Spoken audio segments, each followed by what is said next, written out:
Hello students, कैसे हो सब। उम्मीद है बहुत अच्छे होंगे। मैं भी बहुत अच्छा हूँ यहाँ। और यह है लेक्चर नंबर 11। और आज भी हम डायमेंशन पार्ट 3 करेंगे। और आज की क्लास में भी हम मैकेनिक्स के ही डायमेंशन परफॉर्म करेंगे। तो देखिए, तो डायमेंशन स्टार्ट करने से पहले फिर से हम थोड़ा सा रिवाइज करते हैं। और आपको जो मैंने लास्ट क्लास में बताया था कि कुछ डायमेंशंस आपको याद रहनी चाहिए, जो है वेलोसिटी की डायरेक्ट याद रखिए आप, डायमेंशन LT-1। तो वेलोसिटी आते ही, चाहे कोई भी वेलोसिटी हो, एस्केप वेलोसिटी कोई भी हो, तो आप डायरेक्ट याद रखेंगे LT-1। उसके बाद बात आती है एसेलरेशन की, LT-2। एक बात और ध्यान दीजिएगा कि ये तो अभी हम डायरेक्ट याद कर रहे हैं, ठीक है। लेकिन जब हमसे एग्ज़ाम के अंदर पूछते हैं कि वेलोसिटी की डायमेंशन फॉर्मूला लिखिए, वेलोसिटी का डायमेंशन फॉर्मूला लिखिए, तब अगर आप ऐसे लिखेंगे तो आपके टीचर आपके मार्क्स काट सकते हैं। तो आपको कैसे लिखना है, इसका तरीका है, आपको यहाँ पर एक ब्रैकेट लगाना है, फिर आपको यहाँ पर लिखना है m0, क्योंकि यहाँ पर मास नहीं है तो m0, लेंथ है 1 तो लेंथ 1, और T-1। तो ये बना इसका डायमेंशन फॉर्मूला। अगर आपको एसेलरेशन का डायमेंशन फॉर्मूला बनाना है तो लिखेंगे m0 L1, यहाँ पर -2 कर देना, ठीक है। तो ये तो बन गए। अब वेलोसिटी का बोलिए LT-1, एसेलरेशन का बोलिए LT-2, फोर्स का आपको याद रखना है m1 L1 T-2, और एनर्जी का और वर्क का आपको याद रखना है m1 L2 T-2। तो इन 4 डायमेंशन फॉर्मूले से आप काफ़ी डायमेंशन फॉर्मूले बना सकते हैं, ठीक है। बाकी आपको डायमेंशन के लिए आपको मेन फॉर्मूला याद होना चाहिए। जैसे हम बात करेंगे इम्पल्स की, तो फोर्स इंटू टाइम आपको याद होना चाहिए, ताकि आप फोर्स की डायमेंशन बना लेंगे m1 L1 T-2, और टाइम की डायमेंशन आपको पता है T1। तो यहाँ से आप बना लेंगे फॉर्मूला इम्पल्स का। जैसे मोमेंटम का फॉर्मूला आपको पता होना चाहिए, मास इंटू वेलोसिटी। इसी तरह से आपको डायमेंशन बनाने के लिए उन फिजिकल क्वांटिटीज़ के फॉर्मूले याद होने चाहिए, ठीक है। तो यहाँ पर मैं आज भी ये देखिए, हमने लास्ट क्लास में हमने डिस्कस कर लिया था। लास्ट हम डायमेंशन की थी, देखिए, मॉड्यूलस ऑफ इलास्टिसिटी। तो मॉड्यूलस ऑफ इलास्टिसिटी होता है स्ट्रेस अपॉन स्ट्रेन। तो ये हमने देख लिया था। स्ट्रेस क्या होता है, स्ट्रेस होता है फोर्स अपॉन एरिया, और स्ट्रेन डायमेंशनलेस होता है। तो फोर्स अपॉन एरिया का बना यूनिट पहले बनाएंगे, तो फोर्स की बनी न्यूटन, अपॉन एरिया की मीटर स्क्वायर, और न्यूटन का कितना होता है m1 L1 T-2, और मीटर स्क्वायर का L2। तो यहाँ से बन जाएगी ये, ठीक है। तो थोड़ा सा डायमेंशन को अब मुझे लगता है आपको समझ में आने लग गई होंगी, क्योंकि आपने लास्ट लेक्चर पढ़े हुए हैं। तो अब हम थोड़ा फास्ट चलेंगे, क्विक चलेंगे, नहीं तो 3 डायमेंशन हमसे नहीं हो पाएगी। अब आपके पेपर में अगर आता है यंग्स मॉड्यूलस ऑफ इलास्टिसिटी, तो सेम डायमेंशन रहेगी। अगर आपके आता है bulk modulus of elasticity, same dimension रहेगी। शियर मॉड्यूलस भी सेम रहेगा, ठीक है। या आपके एग्जाम में कभी भी डायमेंशन पूछ लेते हैं, right dimension of modulus of elasticity, इस तरह से। तो सेम सारी डायमेंशन, यही सबकी डायमेंशन यही रहेगी, ठीक है। अब हम चलते हैं नेक्स्ट डायमेंशंस में। ओके, अब हमने पढ़ा, अब नेक्स्ट डायमेंशन है हमारी कंप्रेसिबिलिटी। कंप्रेसिबिलिटी होती है बल्क मॉड्यूलस का इन्वर्स ऑफ बल्क मॉड्यूलस। तो बल्क मॉड्यूलस अभी हमने देखा लास्ट, ये देखिए m1 L-1 T-2, और यूनिट देखिए आप यहाँ पर न्यूटन मीटर -2। तो इसका इन्वर्स क्या हो जाएगा, इन्वर्स मतलब न्यूटन पे तो आप लगा दीजिए इन्वर्स, न्यूटन इन्वर्स, और मीटर -2 है तो हो जाएगा मीटर स्क्वायर। इन्वर्स तो उल्टा करेंगे ना, हम इन्वर्स लेंगे, तो न्यूटन का इन्वर्स हो गया न्यूटन इन्वर्स, मीटर -2 का इन्वर्स लीजिए मीटर 2, ठीक है। अब बताइए न्यूटन की डायमेंशन क्या होती है, m1 होती है, तो इन्वर्स है तो यहाँ पे लिखेंगे m-1। क्लियर हो गया। m1 L1 होती है तो यहाँ पे लिखेंगे L-1। T-2 होती है तो यहाँ लिखेंगे T2। क्लियर हुआ। अब मीटर स्क्वायर की जगह हम यहाँ पे लिखेंगे L2। तो L-1 और L2 कितना हो गया, L1, ये बन जाएगी m-1 L1 T2। क्लियर हुआ। ये किसकी डायमेंशन बनी, हमारी कंप्रेसिबिलिटी की।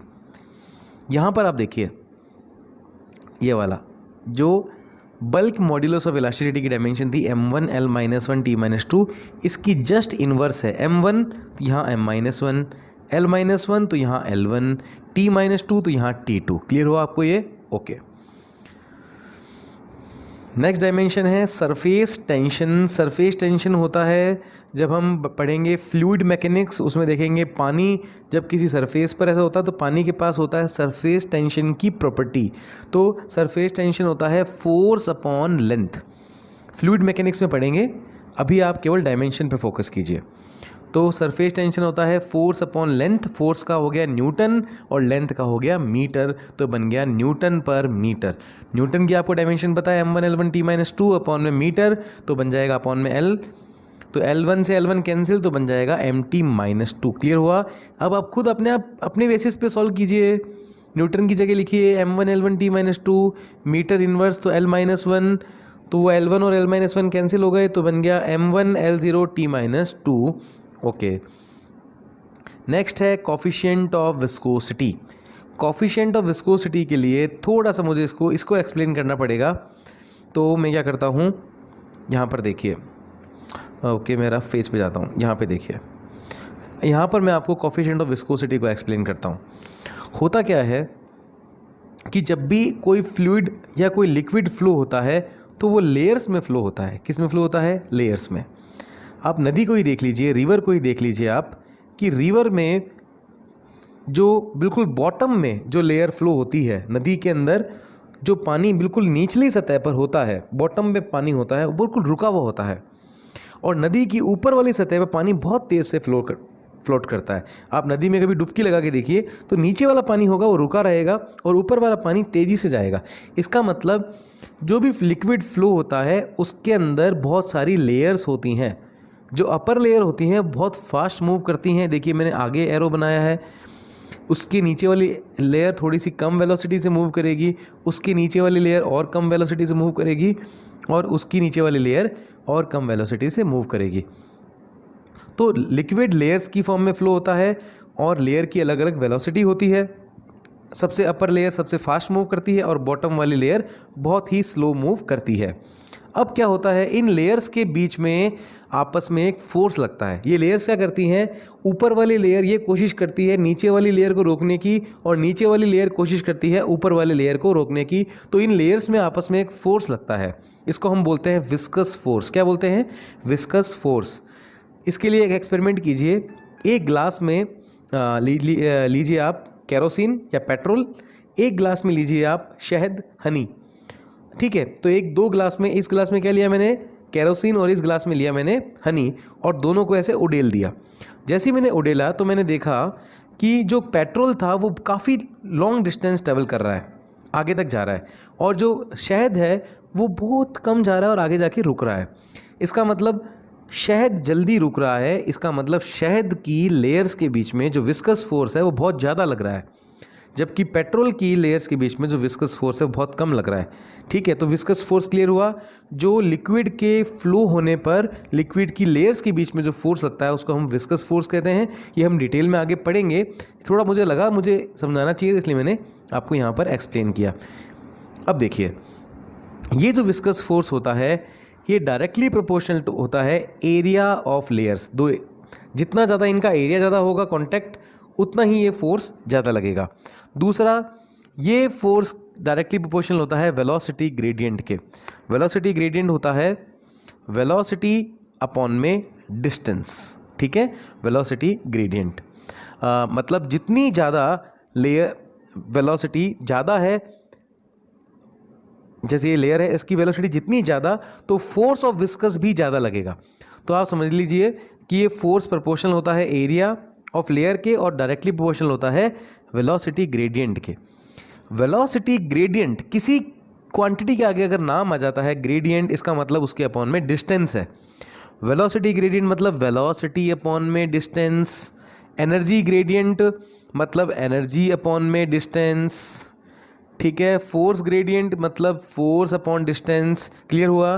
तो ये जो फोर्स ऑफ विस्कस होता है ये प्रोपोर्शनल होता है area of contact of layers के। अच्छी तरह क्लियर होगा जब फ्लूइड मैकेनिक्स पढ़ेंगे, अच्छी तरह से समझाऊंगा आपको मैं।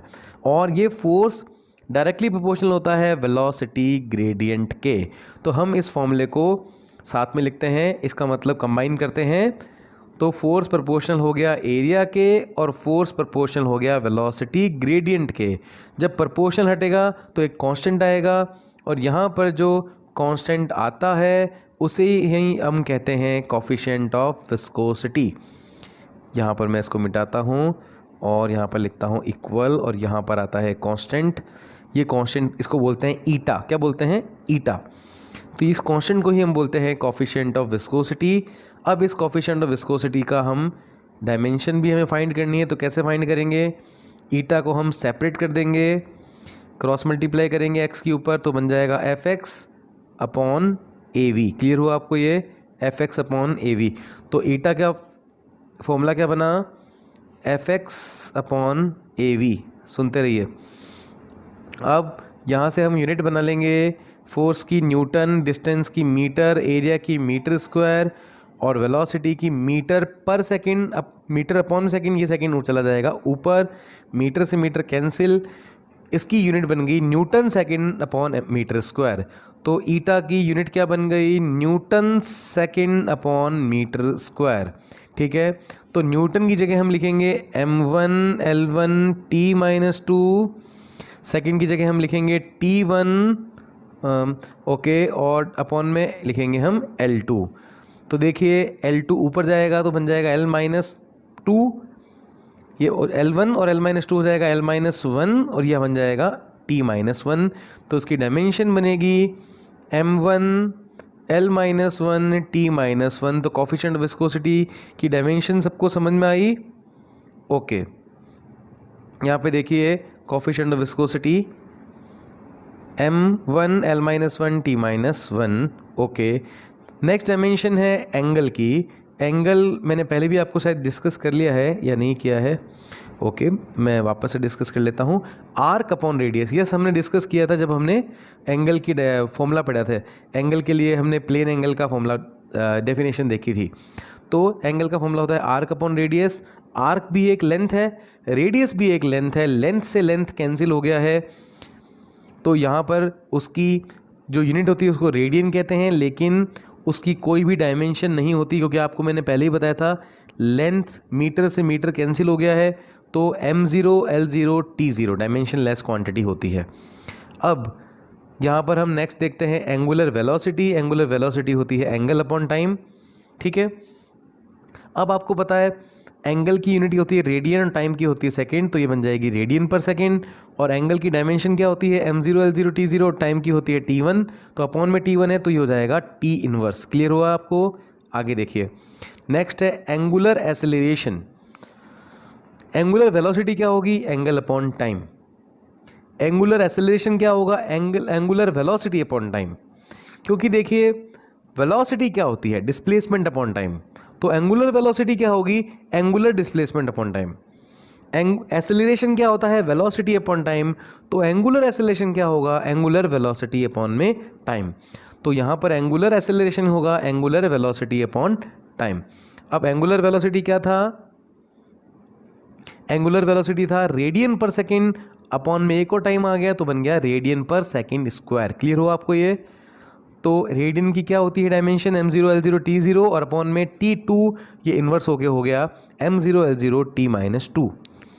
नेक्स्ट है एंगुलर फ्रीक्वेंसी। एंगुलर फ्रीक्वेंसी और एंगुलर वेलोसिटी सेम होती है वैसे, लेकिन कोई बात नहीं, यहाँ पर हम कह सकते हैं angular velocity and angular frequency same, क्योंकि एंगुलर वेलोसिटी भी ओमेगा होती है, एंगल अपॉन टाइम होता है, और एंगुलर फ्रीक्वेंसी ये होती है एंगल पूरे साइकिल के लिए। जो आपको मैंने एंगल बताया था वो कितना होता है? 2π। और पूरे साइकिल के लिए जो टाइम पीरियड होता है उसको लिखते हैं हम T, कैपिटल T। तो देखिए एंगुलर वेलोसिटी भी एंगल अपॉन टाइम है और एंगुलर फ्रीक्वेंसी भी देखिए एंगल अपॉन टाइम है, दोनों सेम हो गई। क्लियर हो आपको? एंगुलर वेलोसिटी भी angle upon time, angular frequency भी देखिए आप एंगल अपॉन टाइम। अब यहाँ पर 1/T कितना होता है? 1 टाइम इंटरवल कितना होता है? आपको मैंने बताया था फ्रीक्वेंसी होती है, तो ओमेगा की वैल्यू बन गई, एंगुलर फ्रीक्वेंसी की वैल्यू बन गई 2πf। क्लियर हुआ आपको? ये देखिए angle upon time, angular frequency. यहाँ पर एंगुलर वेलोसिटी देखो आप, एंगल अपॉन टाइम। क्लियर हुआ आपको ये? अब एंगुलर वेलोसिटी कितना था, रेडियन पर सेकेंड, तो एंगुलर फ्रिक्वेंसी भी क्या होगा, रेडियन पर सेकेंड।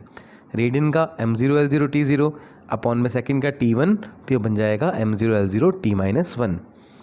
नेक्स्ट देखिए moment of inertia. Moment of inertia हम तब पढ़ते हैं तब हम फिजिक्स में रोटेशनल डायनेमिक्स चैप्टर पढ़ेंगे। रोटेशनल काफ़ी अच्छा चैप्टर है। जब हम आगे अभी तो यूनिट एंड डायमेंशन हम पढ़ रहे हैं, तो मैंने आपको पहले ही कहा है हमें डायमेंशन पर ही फोकस करनी है। तो ये सारे टॉपिक्स हमारे पूरे फिजिक्स में जितने भी टर्म्स आ रही हैं हमारे, moment of inertia, angular frequency, इनके बारे में हम डिटेल से पढ़ेंगे। यही हमारा कोर्स है, यही हमारा सिलेबस है, ठीक है। तो मोमेंट ऑफ इनर्शिया होता है मास मल्टीप्लाइड डिस्टेंस स्क्वायर। तो मास का हो गया केजी और डिस्टेंस का हो गया मीटर, तो केजी मीटर स्क्वायर। क्लियर हुआ, केजी का m1 और मीटर स्क्वायर का l2। ये आपको पता होगी। डायमेंशन बनानी आ रही है आपको, अच्छी बात है। ओके नेक्स्ट देखिए रेडियस ऑफ जायरेशन। जब भी आपके नाम आ जाए रेडियस ऑफ जायरेशन भी, ये भी हम पढ़ते हैं रोटेशनल में ही पढ़ते हैं, रोटेशनल डायनेमिक्स में। रेडियस आपके आ रहा है ना, अच्छा आपके पास आ रहा है वेलोसिटी। ओके अभी आपका एम क्या है, अभी आपका एम है डायमेंशन फाइंड करना। तो आपके यहाँ पर आ रहा है रेडियस, तो रेडियस भी एक लेंथ होती है। ये देखिए लेंथ या डिस्टेंस, इसकी यूनिट मीटर और डायमेंशन हो जाएगी m0 l1 t0। क्लियर हुआ। उसके बाद हम बात करते हैं मोमेंट ऑफ फोर्स कपल की या टॉर्क की। अगर आपको कहें मोमेंट ऑफ फोर्स, अगर आपको कहें कपल, अगर आपको कहें टॉर्क, वो तीनों एक ही बात है। फिर से बोल रहा हूँ, मोमेंट ऑफ फोर्स, कपल या टॉर्क, तीनों एक ही बात है। अगर आप किसी पर फोर्स लगाते हो, जैसे ये पेन है और मैं इस पर फोर्स लगा रहा हूँ और ये लीनियर मूव कर रही है, आगे मूव कर रही है, इसका मतलब मैंने इस पर फोर्स लगाया। लेकिन अगर किसी कारण ये एक तरफ से पकड़ी हुई है मैंने और अब मैं फोर्स लगा रहा हूँ, तो ये लीनियर मोशन करने की बजाय ये रोटेशनल मोशन कर रही है। जैसे हम पंखे की एक विंग को ऐसे मारते हैं तो वो रोटेशन करती है, ना कि लीनियरली मूव करती है। तो जब भी कोई चीज़ आपके फोर्स लगाने पर वो रोटेट कर रही है, आपने तो फोर्स लगाया, जैसे आप दरवाज़ा खोलते हैं, गेट खोलते हैं, तो आप उसको ऐसे फोर्स ऐसे खींचते हैं, लेकिन आपके खींचने से वो पूरा दरवाज़ा आगे तो नहीं आता, लेकिन वो ऐसे टर्न करता है यूँ। तो आपने उस केस में क्या लगाया, तो आपने उस केस में लगाया टॉर्क। तो रोटेशनल फोर्स को ही हम टॉर्क कहते हैं। आपने किसी पे फोर्स लगाया और वो रोटेट कर रही है, तो आपने उस पर टॉर्क लगाया, या उसी को हम मोमेंट ऑफ फोर्स कहते हैं, उसी को हम कपल ऑफ फोर्स कहते हैं। इसके बारे में भी डिटेल में हम रोटेशनल के अंदर ही पढ़ेंगे। तो इसकी वैल्यू होती है फोर्स मल्टीप्लाई डिस्टेंस। फोर्स का क्या होता है न्यूटन और डिस्टेंस का क्या होता है मीटर, तो बन जाएगा न्यूटन इंटू मीटर। अब न्यूटन का कितना होता है m1 l1 t-2 और डिस्टेंस का होता है मीटर, तो ये बन जाएगा m1 l2 t-2। Angular momentum हमने लास्ट लेक्चर में डिस्कस कर ही लिया है। ओके उसके बाद बात आती है रोटेशनल काइनेटिक एनर्जी। अभी आप फिर जो आपको बता रहा हूँ अपने एम पे ध्यान दीजिए। इसका फॉर्मूला है हाफ आई ओमेगा स्क्वायर। ये कैसे आया ये हम चैप्टर में पढ़ेंगे, लेकिन अभी फिर से क्या नाम आ गया है, एनर्जी। एनर्जी की यूनिट क्या होती है, जूल, और उसकी डायमेंशन क्या होती है m1 l2 t-2। फिर से नेक्स्ट है टाइम पीरियड। टाइम पीरियड क्या होता है t, उसकी यूनिट सेकेंड, यूनिट हो गई m0 l0 t1। फ्रीक्वेंसी हमने शायद पढ़ लिया है, फ्रीक्वेंसी होता है 1/t और फ्रीक्वेंसी की यूनिट होती है हर्ट्ज। तो 1/टाइम आ गया, तो m0 l0 t0 और अपॉन में t है तो बन जाएगा m0 l0 t-1। नेक्स्ट है वेव वेलोसिटी। फिर से मैंने आपको बोला escape velocity, normal velocity, wave velocity. जो भी वेलोसिटी होगी यूनिट होगी मीटर पर सेकेंड, वेलोसिटी की यूनिट मीटर पर सेकेंड और m0 l1 t-1। दूसरा, अगर आप कोई भी एसेलरेशन बोलते हैं, जैसे नॉर्मल एसेलरेशन या ग्रेविटेशनल एसेलरेशन, तो यूनिट क्या होती है एसेलरेशन की, मीटर पर सेकेंड स्क्वायर, और डायमेंशन आपको याद करने के लिए मैंने बोली थी LT-2। तो कोई भी एसेलरेशन बोले तो LT-2। क्लियर हो रहा है आपको। उसके बाद वेव लेंथ, फिर से आ गया वेव लेंथ। लेंथ मतलब डिस्टेंस, मतलब मीटर, मतलब m0 l0 t1, sorry m0 l1 t0। Last है प्लैंक्स कांस्टेंट। लास्ट है प्लैंक्स कांस्टेंट। तो ये बनता है, इसको हम बोलते हैं एनर्जी मल्टीप्लाई टाइम, एनर्जी में टाइम की मल्टीप्लाई होती है, वो होता है प्लैंक कांस्टेंट। तो इसका फॉर्मूला होता है एच न्यू। क्या होता है फॉर्मूला? H new. या हम इसको कह सकते हैं, प्लैंक कांस्टेंट को आप लिख ले एनर्जी मल्टीप्लाई टाइम। तो एनर्जी का हो जाएगा m1 L2 T-2 और मल्टीप्लाई टाइम का हो जाएगा हमारे पास T1। तो ये बन जाएगा m1 L2 T-1। क्लियर हुआ आपको ये? m1 L2 T-1। ठीक है, तो आज के लेक्चर में केवल इतनी ही करते हैं। नेक्स्ट लेक्चर, अगर आपको ये देखिए, अगर आपको डायमेंशन ऑलरेडी आती है या आप ये पढ़ के बोर हो रहे हो, क्योंकि जो जेई की या नीट की प्रिपरेशन कर रहा है उनको केवल न्यूमेरिकल में इंटरेस्टेड है, तो आप स्किप कर सकते हो उसको, नेक्स्ट लेक्चर देख सकते हो। ठीक है, तो आज के लिए केवल इतना ही, बाकी करेंगे नेक्स्ट लेक्चर में।